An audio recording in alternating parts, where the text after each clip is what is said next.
right, we are here. We are here with Travis Diablo Sauce Foster. He's check it out. He's on the big screen up there. It's an unupdated record because Foster just got a win over at Rough 36 in Phoenix, Arizona. What was that? Last weekend, weekend before? It was the 13th. Yeah, so a week, a week and a half now. Yeah. That's a pretty big win against a hometown guy. And dude, you were intense the whole night, man. Hell yeah, you were. Holy crap. It's like, oh shit, he's in the zone. A little scary, I gotta say. I was like, wow, don't fuck with this guy. Yeah, when I was editing the video, I had to speed a little bit of it up, and dude, just seeing you like in full, like, was it like half speed faster? Dude, you look so scary, just sitting there, just oh. Sorry, dude, I had to throw that in there. My bad. Look, man, it was a fun night, and you got to finish, like I said, against a hometown guy in a co-main event slot on one of the bigger local promotions here in Arizona. How have things? How have you been feeling since the big win, man? I've been feeling mixed feelings. It's kind of hard to feel like happy and accomplished and like, oh, let's celebrate, let's relax, because that win moves my record to 4-8. There's really nothing to celebrate. I still have another 4 consecutive wins to get just to even the record out. So I'm in a position where normally, you would celebrate this type of a night, but it wouldn't be appropriate to celebrate it.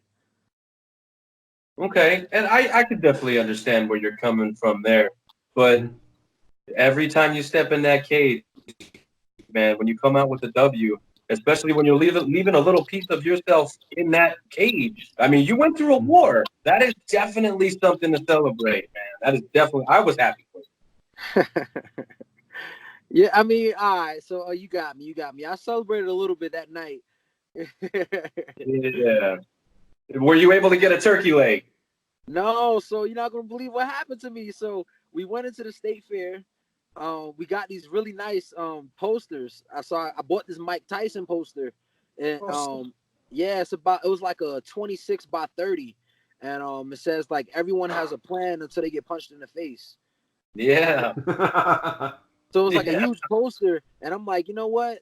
Like me and one of my coaches was like, he's like, hey man, we should probably go put these posters inside the car, because he bought one too. He bought one of Muhammad Ali. So I'm like, you know what? Yeah, you know what? Let's go put them inside the car so we don't have to carry these things around. So we go put it in the car. Then we come back, and they're like, oh yeah, sorry, we can't let you guys in. And I'm like, why not? I'm like, I thought it closes at like 10:30.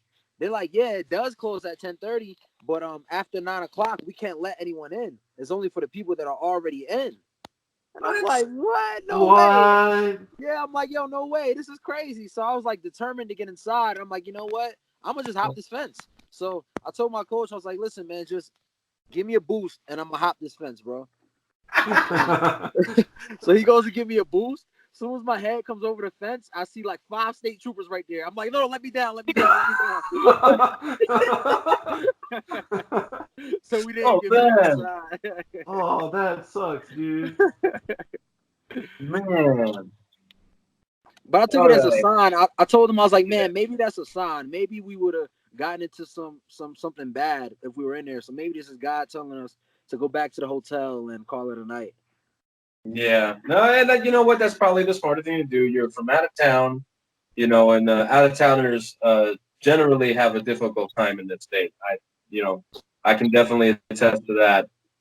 Especially because I'm not a Phoenix boy, and I get a hard time down there too. You know what I mean? So yeah, you probably played your cards right. Well, especially with such a heated battle too. Even though I tried to be as respectful as possible, the fight was very heated. Yeah. And so let's talk about this fight, because it was definitely fight of the night. Okay. There was no fight that was as entertaining. There was no fight that was as tough or as grueling as the war that you and your opponent Worms had. Okay. What was going through your mind just before you started to turn the tide and eventually get the finish? I mean, this is what I train for. I train for to put myself in extremely uncomfortable situations. So it's to the point to where I'm comfortable being uncomfortable. Yeah. So even though from the outside looking in, it may look like, man, this is anyone could get it. I was comfortable the whole entire time. I told every like the people that I talked to about the fight. I was telling them that if the fight leaves the first round, his chances of winning just got cut in half. Just Ooh. because of the Mm. simple fact that, just off of stats alone. Stats Mm-hmm. alone, all of his wins were by submission. I've never been submitted. Stats alone, all of his amateur and professional fights all were finished in the first round, the wins and the losses. So Mm-hmm. my strategy was just to weather the storm in the first round, and I knew if it left the first round, I would beat him. Just off of experience alone. I've been the distance 8 times. Eight Mm. times as a professional, a handful of times as an amateur, that I took him into unknown territory, so Yeah. that's where you see where he kind of panicked and kind of froze up. Not so much because of a lack of technique, but just a lack of experience. That was his first time ever seeing a second round in his whole career. Yeah. So I Now, just go ahead. go I'm ahead. done. Oh no, I was saying I just stuck to the I just stuck to the strategy. Well, I shouldn't say that because I actually my coaches were pissed off at me because I actually totally abandoned the strategy and kind of just like kind of winged it. And but I in the second round, when he went for that takedown up against the cage, when I put that whizzer in and like I whizzer him, and when he fell to like his hip and his back, like I can't really explain it, but I felt right then and there that he was close to giving up. I just felt it. You know what I mean? Like I've wrestled for a long time. People don't react like that to a wizard. First, he's in on a single leg.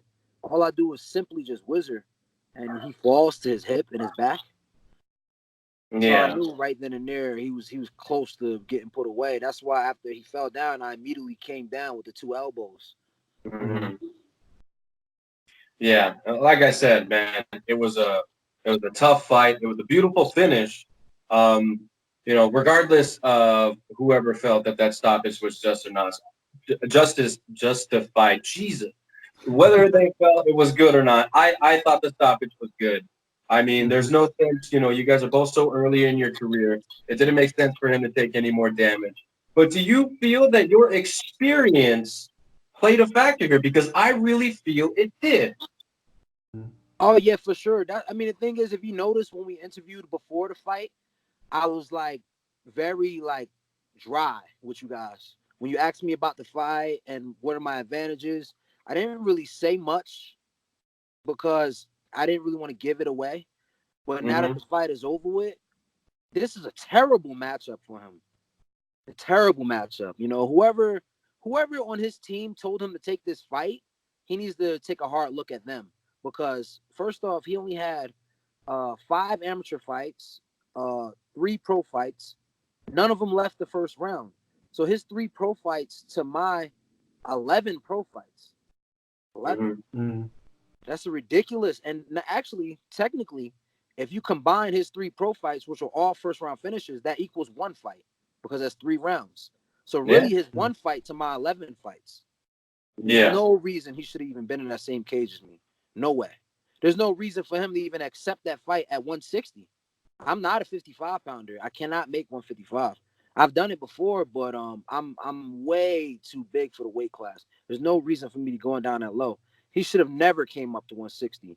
My nutritionist, she told me that 5 pounds doesn't seem like much, but for your body type, 5 pounds is a 180 difference. You at 155 versus you at 160 is going to be 180 in your performance. So once he accepted it at 160 and all the stuff, and then once I saw how they were basically taking me lightly, all the stuff they were saying on social media, I just knew that the experience will ultimately prevail in this fight overall. Mm-hmm. Well, look, I'm excited that you got the win there. Okay, I like both of you guys. Okay, we interviewed both of you guys, but I want to talk about that's in the rearview mirror, buddy. You already got another fight lined up, man. Yeah. Yeah. So talk to us about Palovich, or let me bring it up here on my phone. I think it's Patrovich. I want to say Patrovich. Yeah. So it's Ryan Patrovich, and this is over at Ring of Combat 70 over at the Showboat in Atlantic City in New Jersey. So you're going home for this one. Yes, sir. You know, I'm super excited about that, man. Hell yeah. Great opportunity. You know, first off, it's the state that I was born and raised in. You know, Yes. I can't even say enough about that alone. It's at 170. You know, the weight class that I truly, deep down in my heart, believe I belong at and I wanted to be at. I've had plenty fights at 170, but you know, my team, they keep saying, hey, do 155, do 160 because you know you'll dominate everyone, which is true, but at what cost? You know, I don't know if you guys remember, but like in that last fight, it made it seem like I was getting kind of tired in that first round. That wasn't from a lack of training. That was from the weight cut. The weight cut is so grueling that if I don't finish the guy at 155, they're going to outlast me by points. So now that I'm going up to 170 for this fight, I'm extremely, extremely, extremely confident. You know, I'm gonna have an endless gas tank. I'm gonna have an infinite gas tank. You know, training over here at over 5,000 feet high elevation, going back down to sea level. You know, there's a lot of things working in my favor. You know, this fight right here is kind of like the same situation as the last one. This guy, he's 2-0 as a pro with zero amateur fights.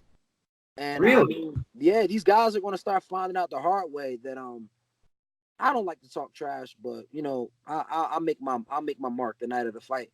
But I'm excited about it. You know, it's at 170. It's my home state. Fighting the guy. You know, I have a lot of respect for him. You know what I'm saying? He's a former Division I wrestler. He trains over there with Chris Weidman and Alaquenta, Aljamain Sterling, those top guys over there in Long Island. I believe it's called Law MMA. I think that's an acronym for what's the coach's name? Weidman and Longo. Yeah. Yeah, Longo is Sarah their Longo? Yeah, Sarah Longo. Yeah, exactly. That Yo. gym. So yeah, you know, he comes from a tough camp, you know, he's a tough guy, strong wrestling background. You know, he's a big guy, 6 feet tall. I'm sure he's probably cutting down from at least 200 pounds. Probably. You know, yeah, I have nothing but good, respectful things to say about him. But may the best man win, November 23rd. All right, Jonathan's been fucking itching to get in this shit. I'm sorry, man. I'm sorry. It's all good. So go ahead, man. What you got for Diablo Sauce? Well, I've always wondered because you know I've seen a lot of fighters. You know, they'll cut the weight to go down, then they'll put on the weight to come back up. I know you've probably touched on this a little bit, but maybe my brain's just not wrapping my head around it. So with your upcoming fight, do you think dropping the weight with your previous fight, and then gaining all that weight and muscle back or whatever, do you think that's going to give you just a little bit of an edge going into this next fight? I don't think the weight itself will give me an edge. I think the fact that I basically joined the two fight camps together is going to give me an edge. I'm coming fresh off of a competition. It's not like I'm psychologically damaged from a loss. I'm coming off of a win, so I have even more momentum. You know, I think it'll give me an advantage, not from the whole what you said, but it'll be an advantage in different reasons. Like this guy, his last fight was in 2014. Oh shit! So, yeah, you know what I'm saying? Versus I just fought in October. I just fought before that in June. I fought again in February. I fought 3 times last year. I fought 5 times in the year before that. Fought 3 times in the year before that. So, you know what I mean? Like, I think there's different advantages that I have. That one won't be an advantage though. Gotcha. Okay, I understand it a little bit better now. Yeah, with me being still new to the whole like weight classes and stuff, I still don't even know the names. I don't even know like the weight classes just yet. But yeah, just actually hearing that kind of. But I mean, hearing that explanation, that kind of helps me out a little bit. Yeah, so many people think that like, but the weight is like this huge factor, huge issue. I don't believe that. I really don't believe that at all. What people don't understand is our sport is evolving, constantly evolving. Mm-hmm. So what's happening is the beginning era of MMA is, lose 30 pounds, lose 40 pounds. The bigger guy will win. That's the dinosaur age mentality. Yeah. Mhm. We're constantly evolving. There's no more. You see plenty guys, so many guys that in the UFC fight at 155, and now they're going up to 170. Yeah, a lot of And, them. and it go on a tear. Rafael dos Anjos, Michael Chiesa, Diego Sanchez, Cowboy Cerrone. That's just the ones that are fresh in my head. Game bread. Game Bread, Nate Diaz. You know what I'm saying? Like, you see so many people that go up in weight and do better. Yeah. So we're evolving past that dinosaur age of the biggest guy, strongest guy, most powerful guy, heaviest guy will dominate. Because that's not the sport anymore. And it comes down to your skills, your martial arts skill set nowadays. And mentality. Oh, definitely. The mentality is even bigger than the physical. Sometimes. Yeah, the mentality for sure is way more important than because the thing is, I was actually talking to someone about it earlier today. If your body could be in great shape and the best fighter in the world, but at the end of the day, your brain commands your body to do whatever it is. So if your brain is not in the right state of mind, how can it send the signals to the body to do what it needs to do? Exactly. Yeah. Now, I've also always wondered, how does the mentality shift going from your previous fight into your next fight? I mean, of course, both fighters, they're not very experienced. Of course, you've got all of like almost double or triple maybe the experience these fighters have. What kind of mentality level do you have to be able to go switch from fighter to fighter and have to pick up a different game plan each time you have to fight? That's a great question. Great question. So yeah, the thing is how it switches is a few things. One is I remember and never forget one of my coaches said to me way back in the day. He said, Travis, no two fights are the same. Mm-hmm. So that's 100% true. So I have to remember that whatever I did to this guy October 13th, that same game plan will not work November 23rd against this new guy. It will not. So I have to totally abolish that from my memory. I have to evaluate the film, look at my mistakes, look at you can't even really look at everything I did right because everything I did right was only because of the mistakes this guy made. Gotcha. There's no guarantee that this guy on November. Uh-oh. Dun, dun, dun. Everything that I did wrong, I'm picking it apart. You know what I'm saying? So this guy is a totally different. Well, first off, it's a totally different weight class. The last guy I just fought is a 155er, and at one point in his professional career, he fought at 150. Versus I'm fighting a guy in his next fight that's 170, and he's a real 170, coming down from probably 200 pounds. Yeah.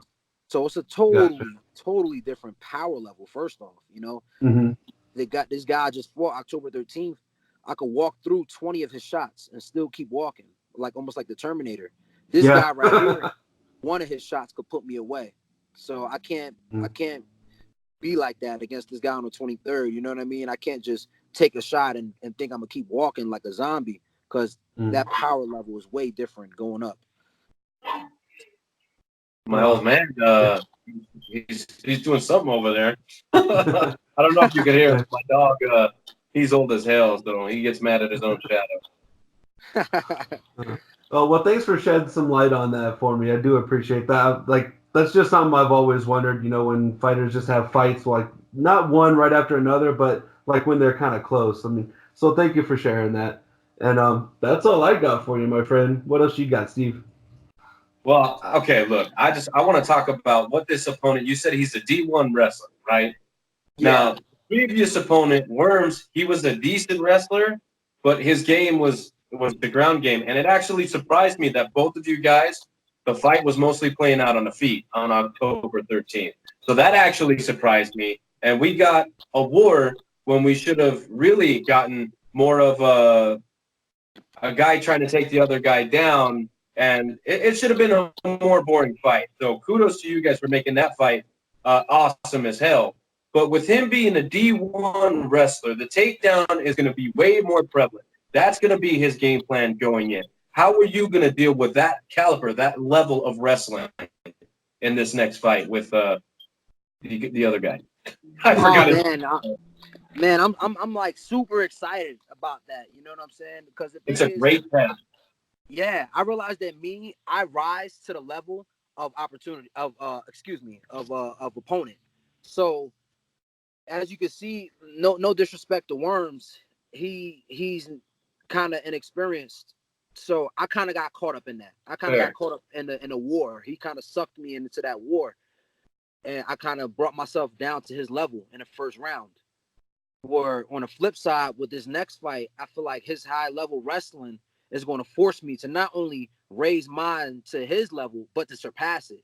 Because that's how it is. When you go against these high level wrestlers, you can't match their intensity. You have to bring it higher than theirs. So that's exactly.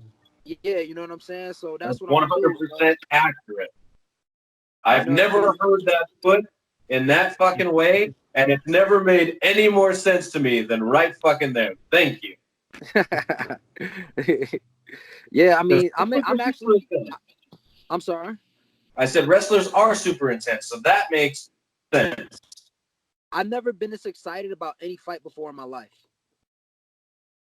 I've never fought a high level wrestler like this before. This fight excites me. It excites me a whole lot. It excites me a whole lot. The reason why I'm so excited about it is because like I feel like this guy is arguably on paper the best guy that I've ever fought. So this is a win where after I win, that it's a legitimate win. It's not like someone, or he's way smaller than you, or he's way less experienced, or he's way less this, where someone could take this win away from me. This is a win where I could pat myself on the back afterwards. Okay. And I get where you're coming from. And do you feel that some of these promotions, they take a look at your record and say, hey, maybe I can get this guy to come in and make one of my guys look really good? Oh, yeah. All of them do that.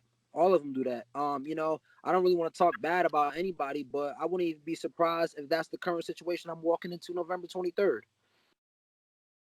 And okay. I embrace it. It's who I am. My record of 4-8, that's who I am. I'm a 4-8 fighter. So I'm not ashamed of it. I'm not like holding my head down. I'm like, let's go. I'm 4-8. Let's go. Let's do this. I'm not looking you at have it like 12 times more experience than all them motherfuckers sitting on the couch or fucking behind a keyboard. You have 12 more fights than all those guys, not including your amateur. So I really like anybody who gets in that cage. And I don't care at what fucking level, because I've done amateur and I know it's scary. Any fucking level, getting in the cage, that takes fucking balls. So I am one of those where your record, I don't care about it. You know what I mean? Your record is what it is. It comes down to the types of fights that you have and the type of fighter that you are. Well, you're 100% right. I know someone he's 8-5, and all 5 of his losses are first round knockouts. Oh shit! So you know what I mean. So in my opinion, the guy who's 4-8 and lost 6 fights by decision is better than a guy that's 8-5 that got knocked out 5 times in the first round.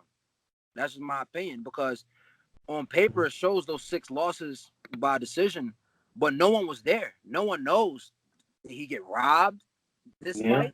Yeah, true. Or was he winning? Was he winning the whole entire fight, or was he winning the whole entire first round and then winning the whole entire second round and then got reversed at the end of the second round and then lost that round? And then same thing in the third round, winning the whole round. They got reversed. Like, you know what I'm saying? There's so many different Yeah. factors that could play into it.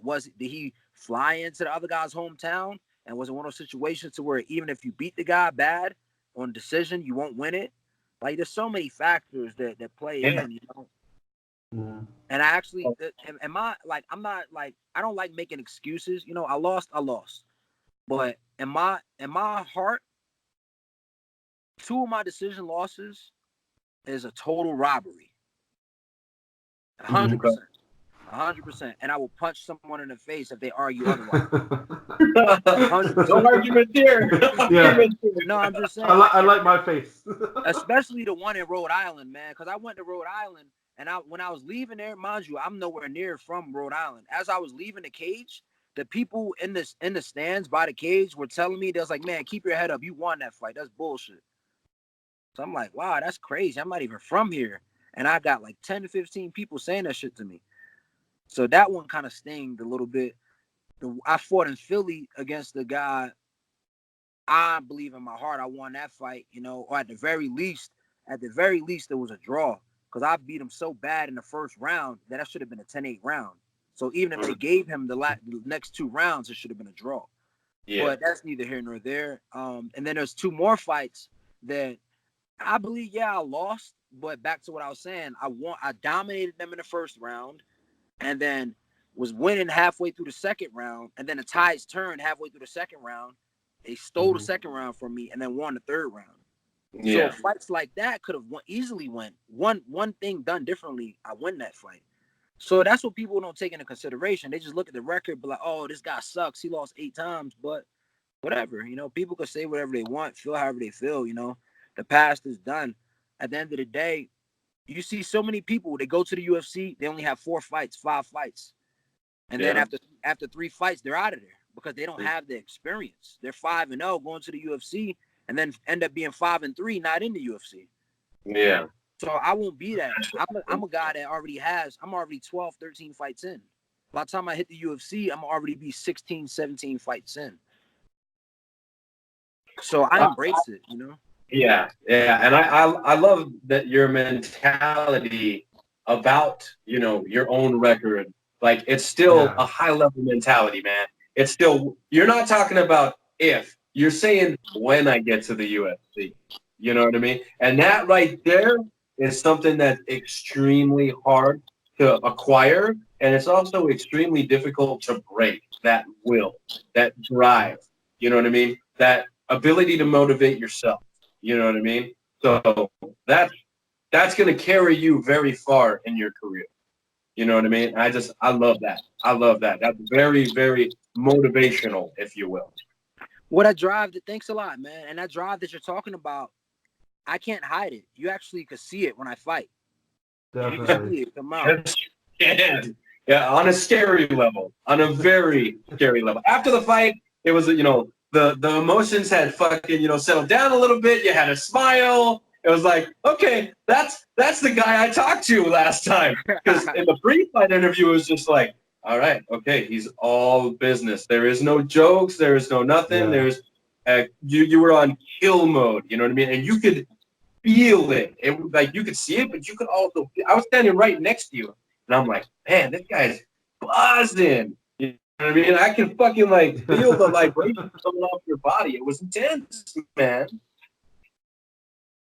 Yeah, I mean, the thing is, damn, it's kind of making you saying that is making me kind of emotional now. The thing is, man, I'm someone that's seen a lot of hardships, a lot of adversity, a lot of losses, and I remember one of my coaches always used to say that you have to hate the lose more than you love the win. And it's not even about me loving the win; it's about me hating the lose. Forget the money, forget a win bonus, forget any of that. It's about me hating the lose. Period. You know what I mean? Like, and I'd rather, like I told you, I'd rather die than to lose the fight. And that sounds extreme, but that's what I'm willing to do. Well, and that mentality is very evident in the build-up. It's extremely evident on fight night. I'm surprised you even gave us a pre-fight interview. I thought, man, he's in the fucking zone. I don't know, man. I don't know. But we got it done nonetheless. And look, your fight is let's see, it's a month away, right? Yeah, So you 4 have weeks. what's that?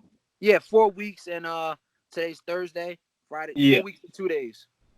Okay, so we get to enjoy Halloween a little bit because we're at 170, so that's cool. We get to have a Kit Kat if we want. So that's great. Speaking of Halloween, are you dressing up this year? Oh, nah. I actually stopped celebrating Halloween once I graduated high school. Oh, okay. Well, you can put on the gloves and say you're a fighter. No, I'm joking. Yeah, exactly. Anyways, so back to the fight on November 23rd. Yes, sir. Okay. Oh, whew. I'm getting worried about remembering all these dates because you fight so often. Do you have a prediction for this fight? I don't know if you recall, right before the last fight, you asked me that. You asked me, do you have a prediction for the fight?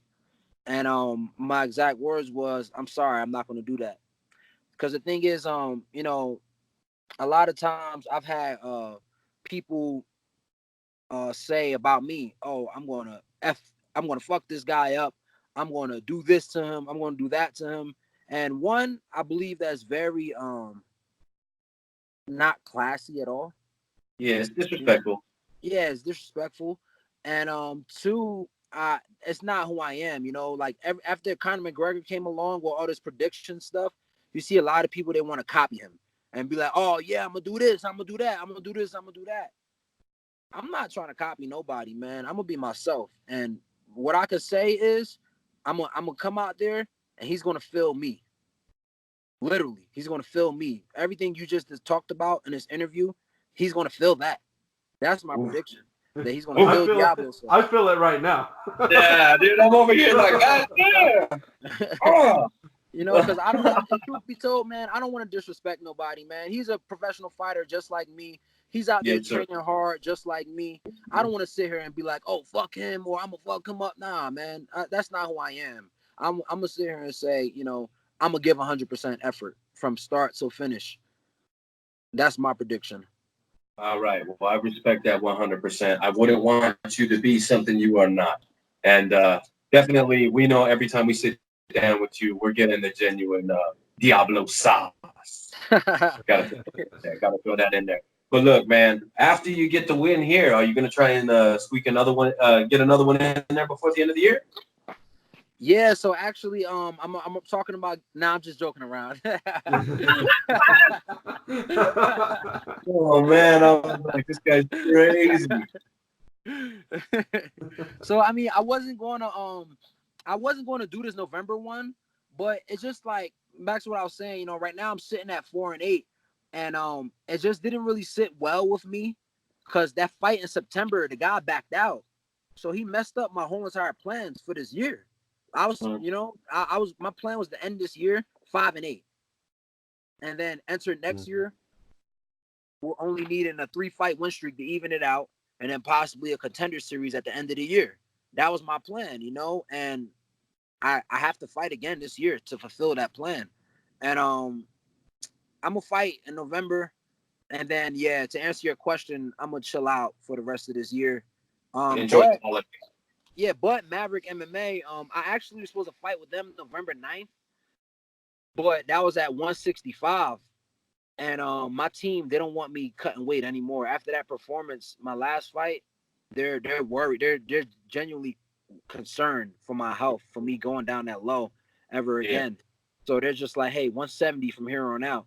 So that's the only reason why I'm not fighting for Maverick. I would have loved to have fought for Maverick MMA November 9th, but the matchup was at 165, and my team said, no more cutting weight. So now November 23rd gives me more time to prepare. It's a higher weight class. But Maverick MMA, they're going to have a show in February. I'm not sure the exact day in February, but February. Yeah, so after this fight is over in November, I'm not going to fight again this year, but I'm still going to continue training to get ready for February. There you go.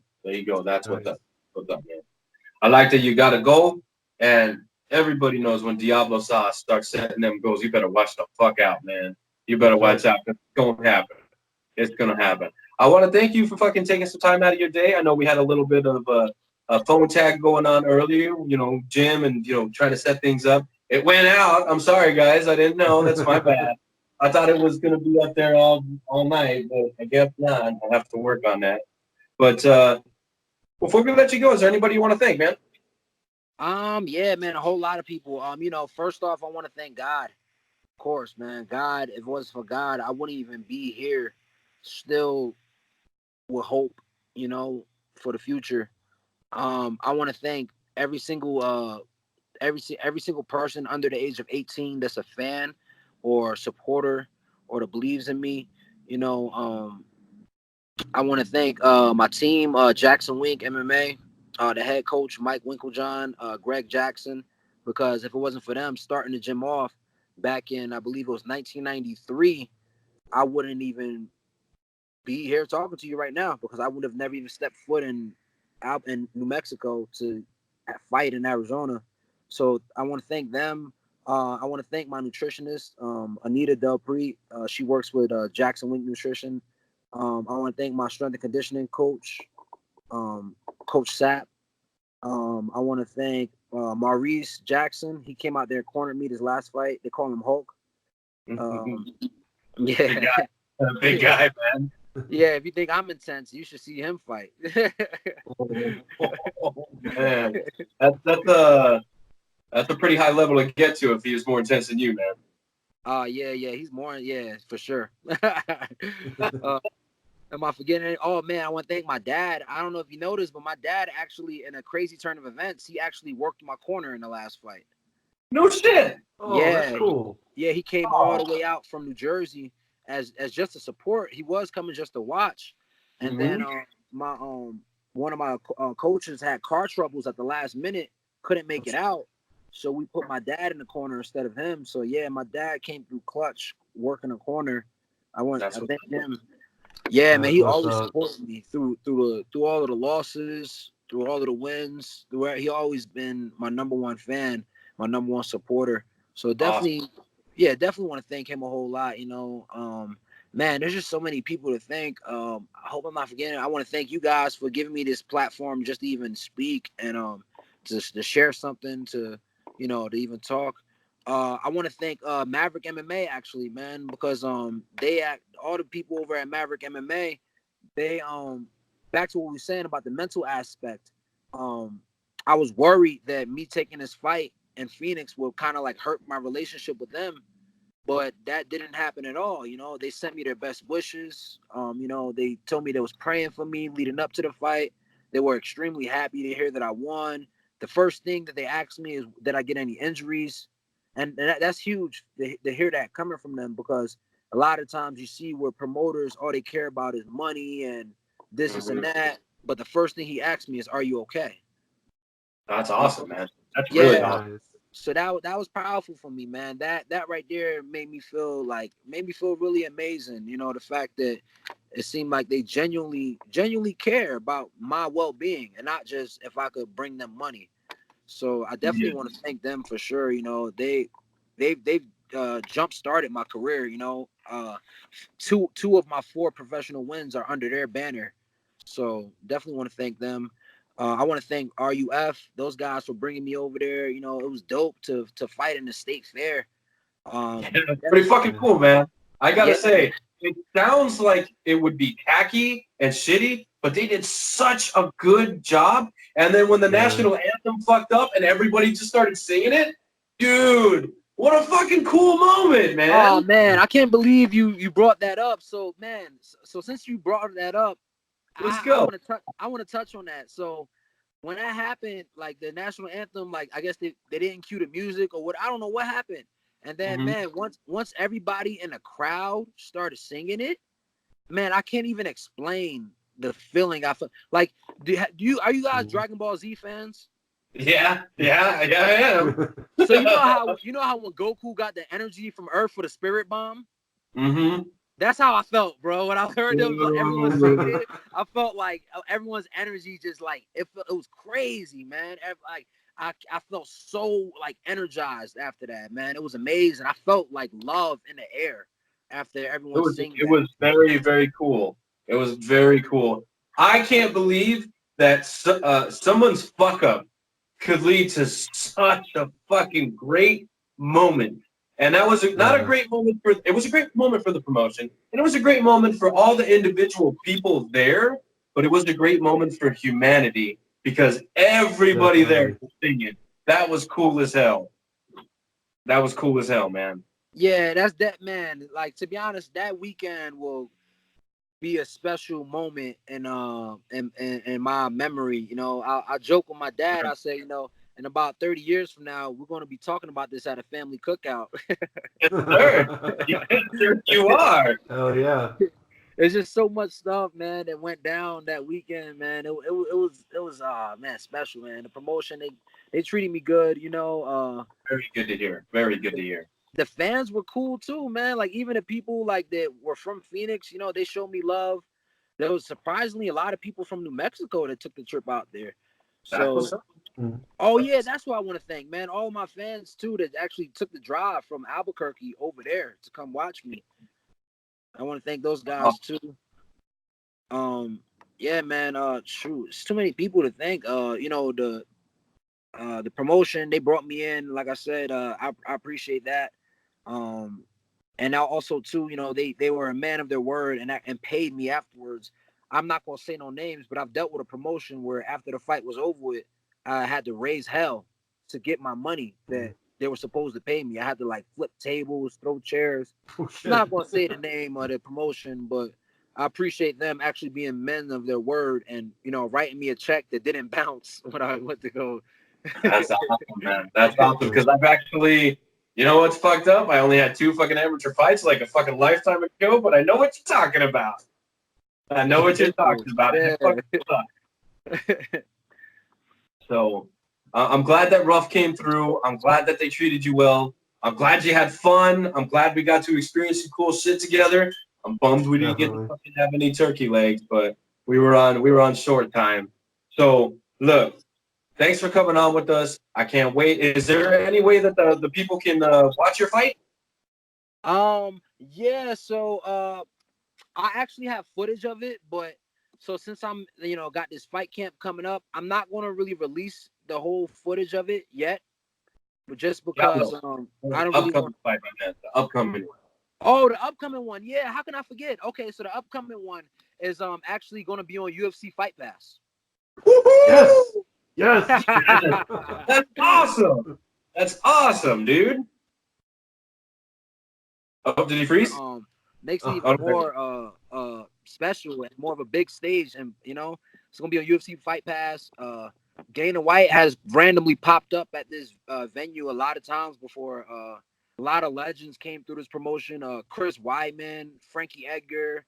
I know I'm forgetting Matt Serra. All 3 guys I just named are former UFC champions. And those are just the big names that came through there. So this is a great opportunity for me. It is a very great opportunity. And the fact that you're going to be on Fight Pass for millions of viewers across the globe is freaking awesome, man. I'm very happy for you. The sauce.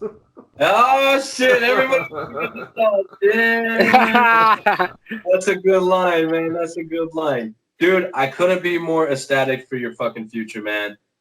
Keep this shit up, and I can't see where you're gonna plateau. I really can't. Thanks, man. Yeah, I appreciate it. That's the challenge, you know, is to constantly be better. Like, the challenge for me right now is November 23rd to be better than I was October 13th. Agreed. And I think you keep doing what you're doing, and you'll get there, man. Again, I want to thank you for your time. We'll be watching. We'll be watching via UFC Fight Pass November 23rd for what is it? Ring of Combat? Yeah, Ring of Combat 70. Yeah, that's right, and it's against the Pavlovich guy. I'm sorry to your opponent that I can't remember his name, but we're interviewing the Diablo sauce anyway, so it don't matter. Exactly. All right, man. Well, again, thank you for your time, and we'll talk soon. Okay. Good luck. All right. Thanks a lot, man. You guys be safe. All right. You too, man. Later. All right.